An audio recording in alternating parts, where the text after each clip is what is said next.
Oh God, oh God, oh God. Big up everyone. Hope everyone is doing well.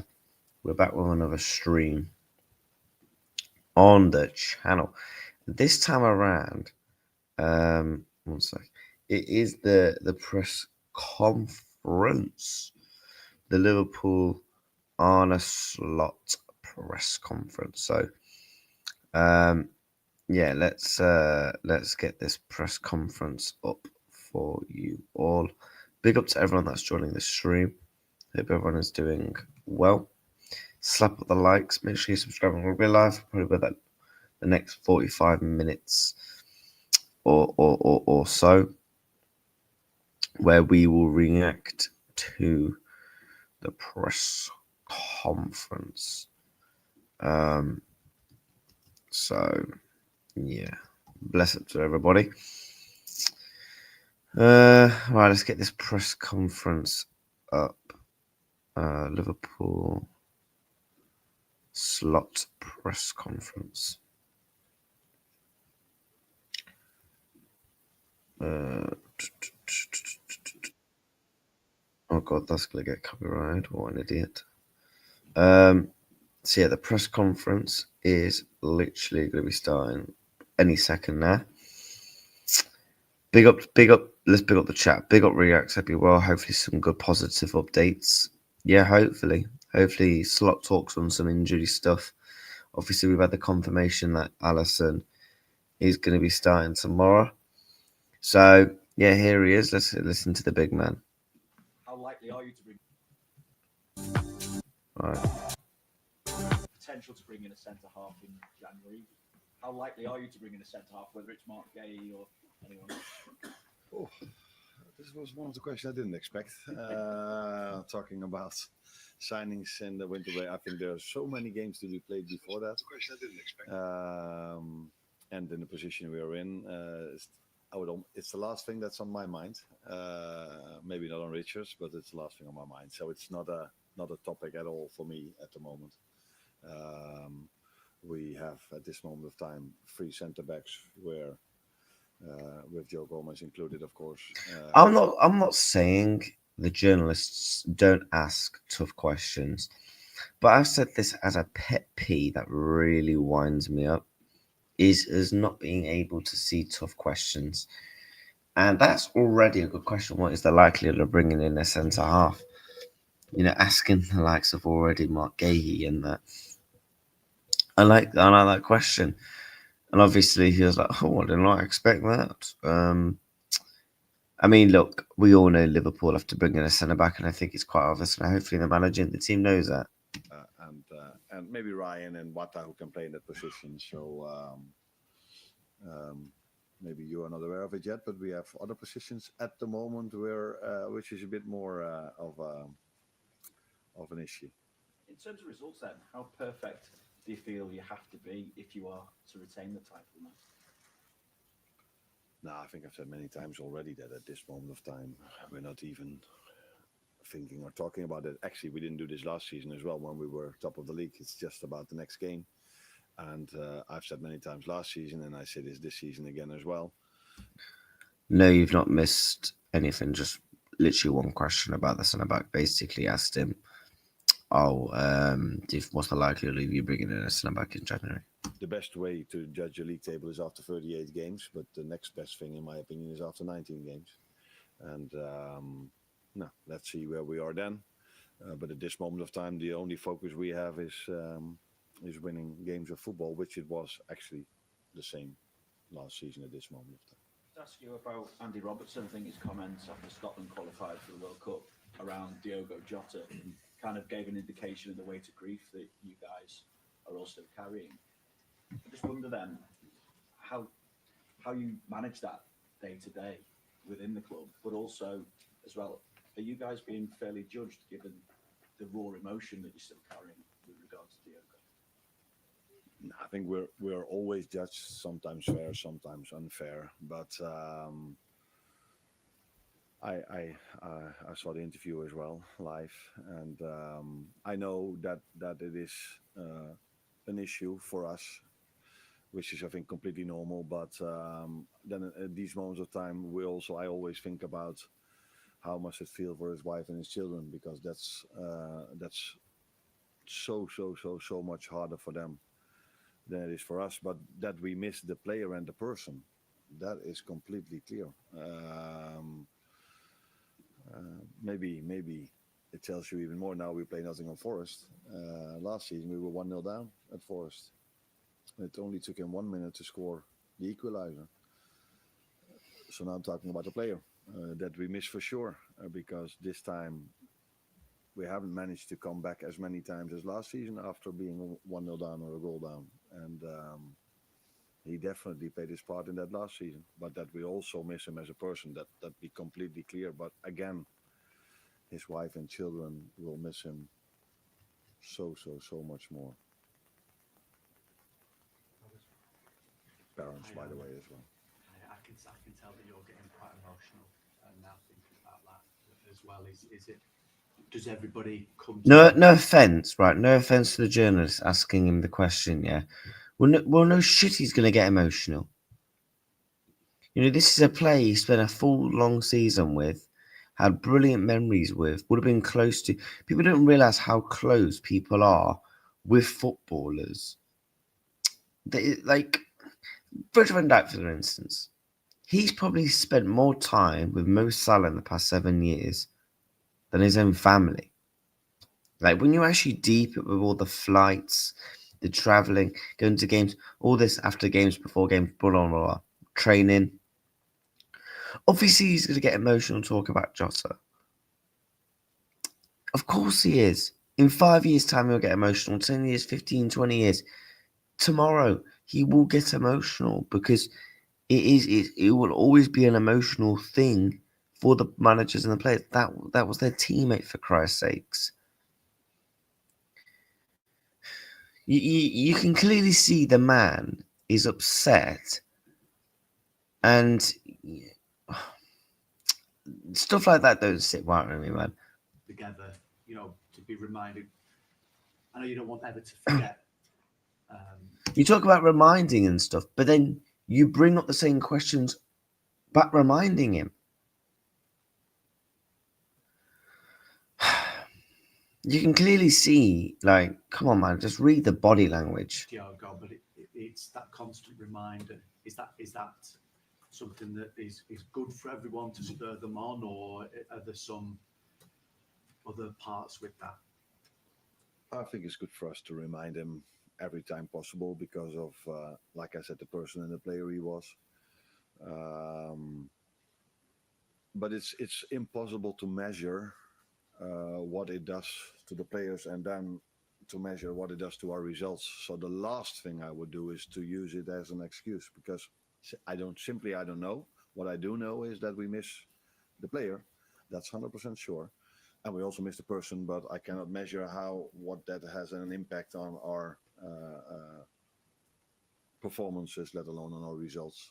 So that's impossible for me to say, and we will never use it as an excuse because that doesn't feel right.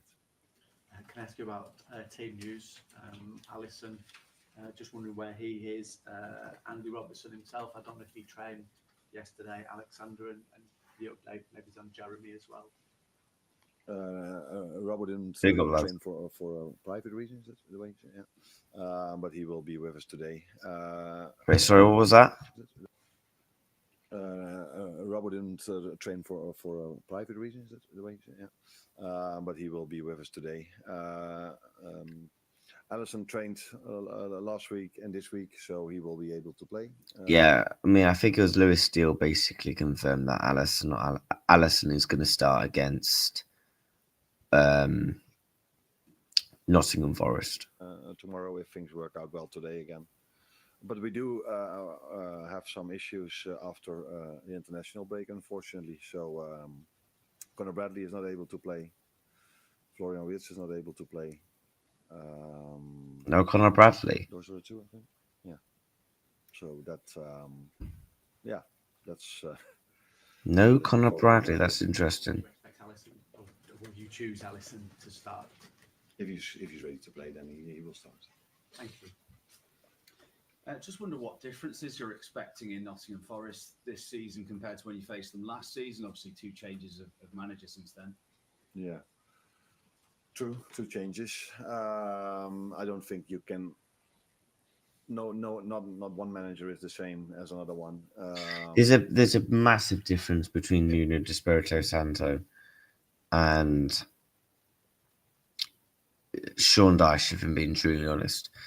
Polar opposites and styles of football. I mean, one of them plays okay football, in my opinion, sit back, counter attack, as opposed to one of them's, it's all about, using the physical, swarming the midfield with the amount of players they have, corresponding with the set pieces, with the corners, using the weather, proper Brexit football.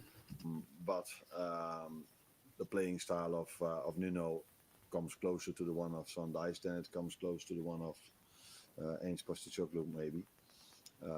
Again, not similar, but closer. So I think it's probably going to be a similar type of game than it was the last time we faced them. Now, with Sean Dyche taking over from Ainge Postecoglou.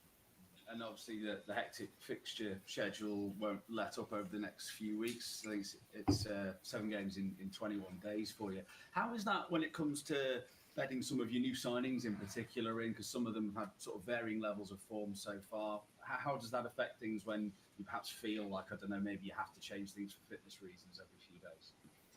No, variation of form is not only with the new signing, that's also with the players we have. So that's always in a season that is not always the same. They're not always in the same form. But the biggest issue we've faced till now and still facing is the match fitness of the players and the time they've missed in pre-season. So Alex now, we were hoping him to play a little bit more for the Swedish national team, but unfortunately he was 1 yellow away from being suspended. So for obvious reasons. Oh, so that's why he didn't play them, because obviously he would have played, but obviously Sweden now, I think they play Ukraine. So I'd assume, he would play in the next international break, which is not until March anyway. But Alexander Isak needs to be getting a good, decent amount of minutes tomorrow, in my opinion. I think he needs to be looking to at least get 40 minutes. Reasons they didn't play him the second time. But for us, it would have been better if he would have had a bit more minutes in the second game. I just told you about Conor and Florian. Jeremy is already out, Giovanni Leoni. So we have at this moment of time 5 defenders, natural defenders, 5 players that have always played as a defender. See, I want to hear about Giovanni Leoni, because he talks. I've seen rumours that this guy could be back before Christmas. What the F is match fitness? These overpaid folks train every day, and I think he's more referring to, because obviously Isak's coming back off an injury, isn't he? Isak's coming back off an injury, and he's played I think it was 13 minutes, 27 minutes, something like that. So I understand it from that standpoint of view. Available for indeed 7 games in 22 days, and I don't see anyone coming back before that. So yeah, that is something we almost I wouldn't say expected, but we knew that it was hard when you bring players a little bit later into the season. It is harder to keep them fit, and then there's more emphasis on the ones that have to play a little bit more in terms of what you ask from them. So so yeah, that was one of the reasons why I played the team that I played against Palace for the League Cup. What are the issues with Bradley and Wirtz? Wait, he mentioned Florian Wirtz. I heard him calling Bradley. Let's have a listen. That's good of that, actually asking the good follow-up questions, because some people just kind of let that slide. Muscle issues.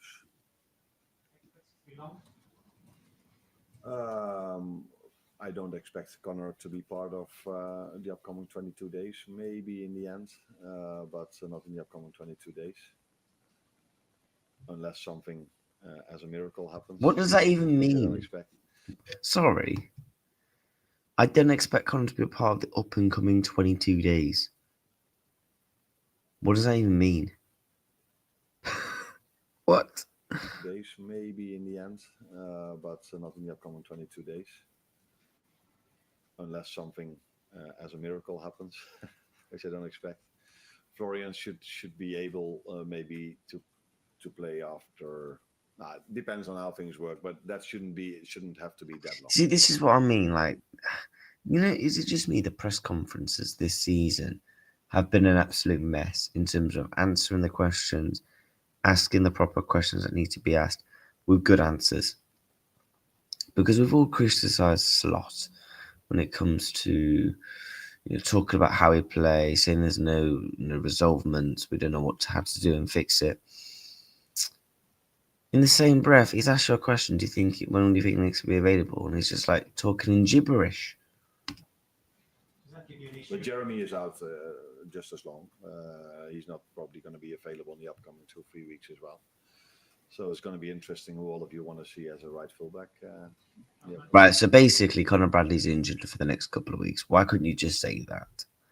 Why couldn't you just say Conor Bradley's basically going to be injured for the next 2-3 weeks, but you just diddled or dandied around it? Nice question. Yeah, there's a big issue about that because you have to play Summersline there, but he's doing so well for you in the middle. He's doing so well in every position. Yeah, that's true. He's played really well as a fullback, played really well as a midfielder. Curtis Jones played there last season as well. Joe Gomez can play there. But Joe Gomez has played, I think, if I'm correct, 2 times 90 minutes throughout the whole 2025 year. So if we want to keep him available longer, it's maybe a bit of a risk to play him 7 times in 22 days. He missed out on a training session yesterday, by the way, as well, but we are expecting him to train today. So yeah, challenging, but the good thing is that we have still enough good players available, and maybe one of them or 2 of them have to play in positions they usually don't do. But yeah, that's what we have to accept. Hi, Arne. You've spoken a lot about the ability of the benefits of playing with a lead, and a big part of that is making a fast start. In comparison to last season, Liverpool haven't made as many fast starts. I think it's only once in 17 games Liverpool scored in the first half an hour of a game compared to 22 times just in the league last season. What do you think that's down to, and how do you think you can get that back? I wasn't aware of that stat. Although that's a good question. That from Mo. Mostly go 1-0 down instead of 1-0 up recently. I cannot give you an explanation for that at this moment of time. I maybe need a little bit more time to think about it, but it does have an impact on a game because, I said many times that City deserved the lead in the first half completely, but it does make a big difference if you go 1-1 into halftime. Then when a goal is disallowed, how did he exactly say it? For not unreasonable reasons. And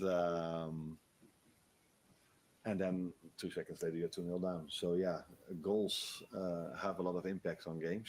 That's for sure. So yeah, but I cannot give you an explanation why it is actually at this moment. Arne, just on Dominic, because he's been so important for you so far this season. He had that kind of hammer blow of disappointment being away with Hungary. Have you had to kind of lift his spirits this week to try? What do you and mean? Yeah, because I've been pausing it and obviously reacting to what he's saying. I know, man. Just answer the question. Like, do you get what I'm saying?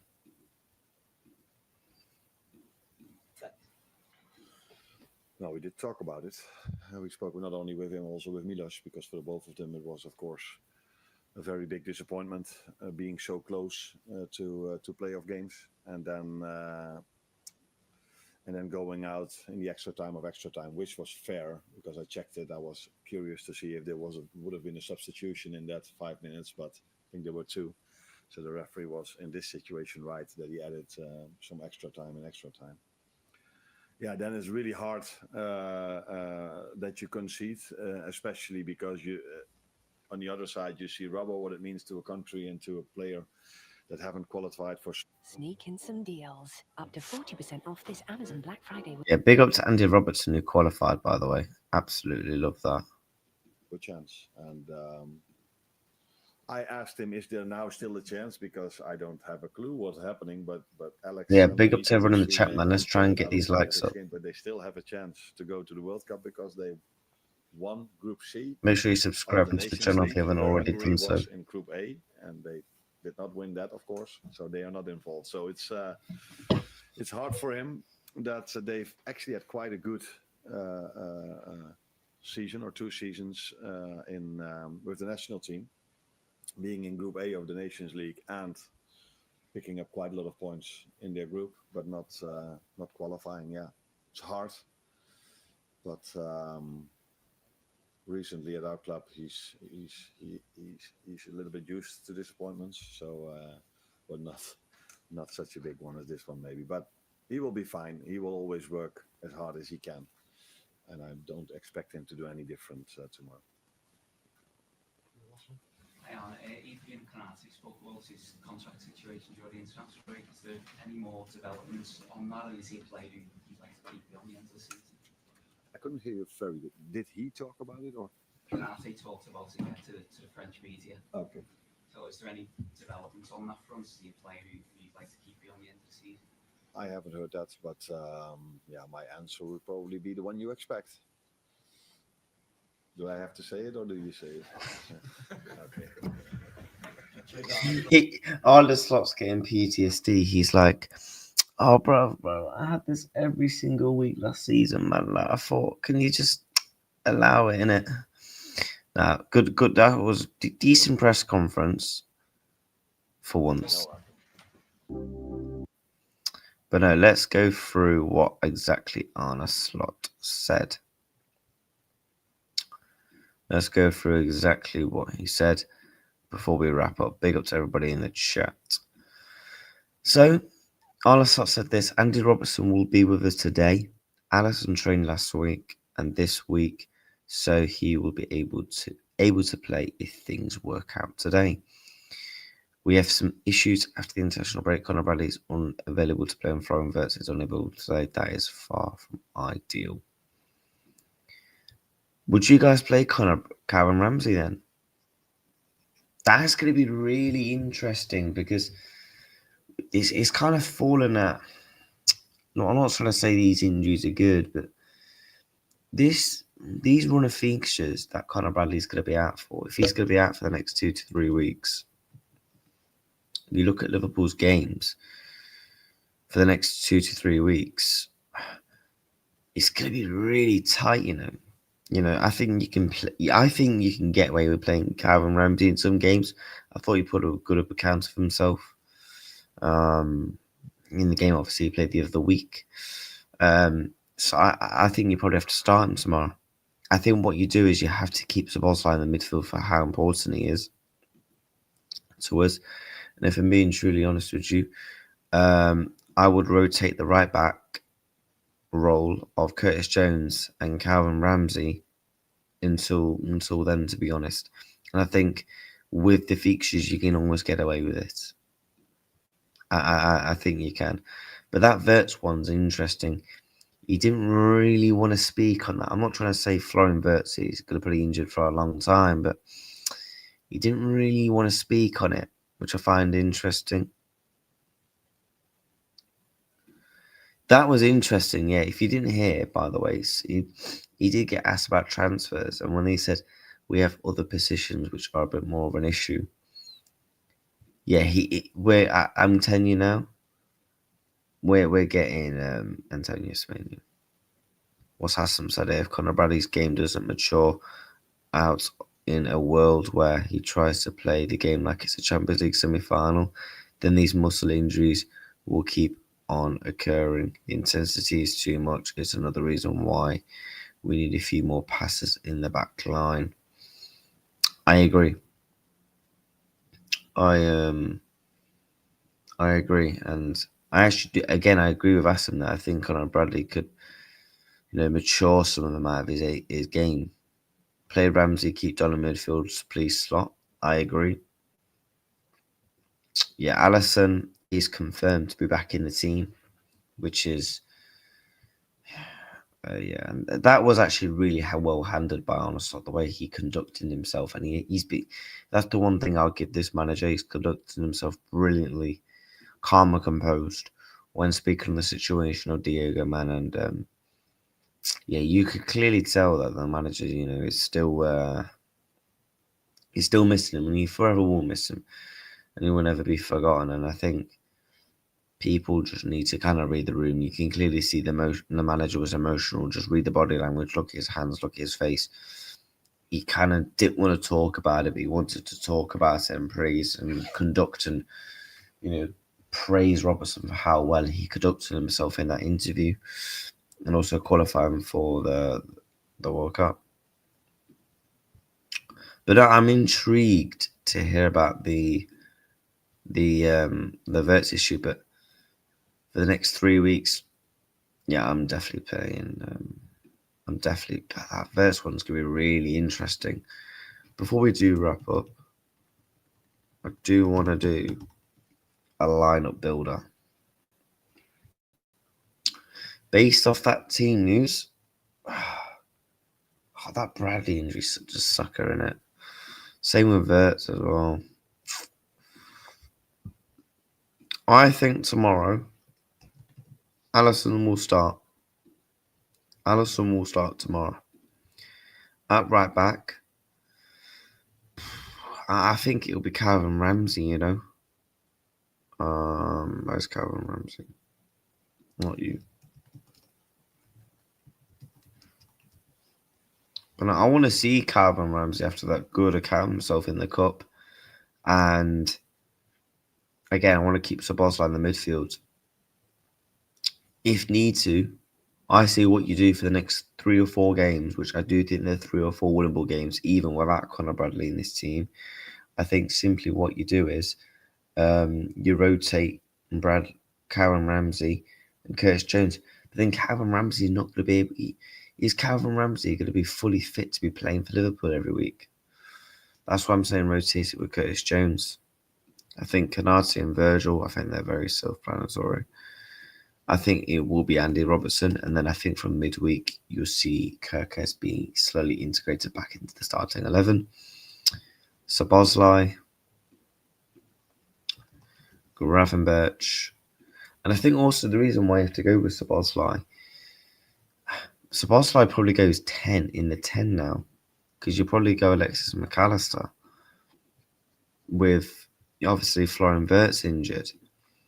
I'm trying to think, could we see any of a shocks up front? I don't think Isak will start, but then I could be wrong.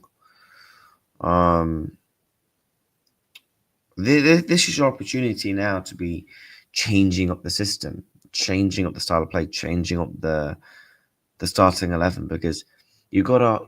Yes, it's not good to have injuries, but it's a good opportunity to potentially try something you've not tried this season with And that's why I say sometimes, I'm not saying injuries can be positive, but sometimes it can actually be really good for a manager to freshen things up and try something different. And this is your opportunity now.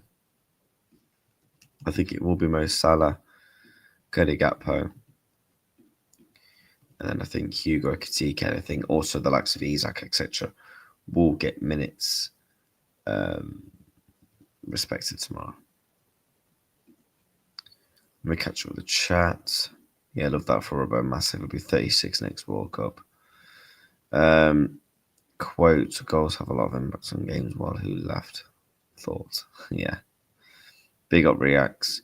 No Bradley and Flora could mean Sabazla right back. I just think you've got to keep. I just think you've ultimately, in my opinion, got to keep Sabazla in the midfield. You've seen how influential and how important he is. Just don't take him out of the starting 11. I begs. Do not.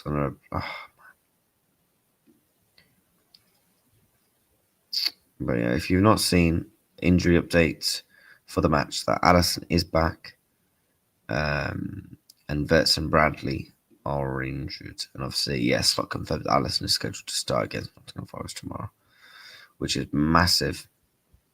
But what a chance potentially for this young lad again to really reignite his Liverpool career, because I will be honest with you, when we signed him from Aberdeen a couple of years ago, there was a lot of potential. There was a lot of talk about Calvin Ramsey. And he's not really had that opportunity, one just due to a bit of fitness, a bit of injuries that he's suffered. Obviously, he's gone out on loan a couple of times. It's not really fully worked out to his potential. So I'm hoping potentially if he is going to get potentially a couple of games, which he showed in his cameo that he played the other week in the Carabao Cup, really good account of himself against a decent Crystal Palace side. Hopefully he can get a decent amount of minutes and, really get back into the groove. But yeah, that's the blow, the double injury blow that. So he spoke about obviously Bradley 2 to 3 weeks, but I'm pretty sure I didn't hear anything about Florian Wirtz. Yeah, and I also want to know when did they pick these up, because there was literally no talk about this. I don't know.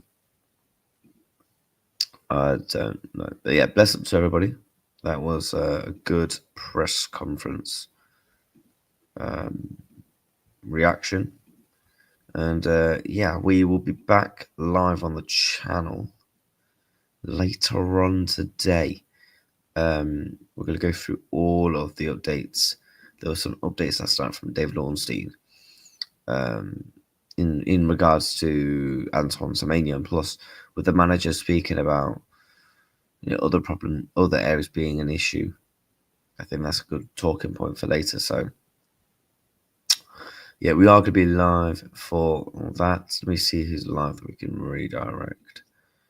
Send a few of you guys over to. We'll just redirect to the stream. Yeah, I'm not expecting people to obviously wait for that stream, but yeah, smash like, subscribe to that stream. And yeah, good stream. So yeah, we got a stream at 3:30, and then we're going to do the Jake Paul Anthony Joshua press conference reaction on the boxing channel. So make sure you're watching the boxing channel. And then tomorrow we've got the watch along, the match reaction. We're going to do a Man City Newcastle watch along and a boxing watch along. So plus obviously the match reaction video. So yeah, tomorrow we've got 5 streams and a video. Yeah, people can't say I don't work hard. Bless up to everyone though. Good stream. And yeah, I'll see you guys all of you very, very soon. Take care and goodbye.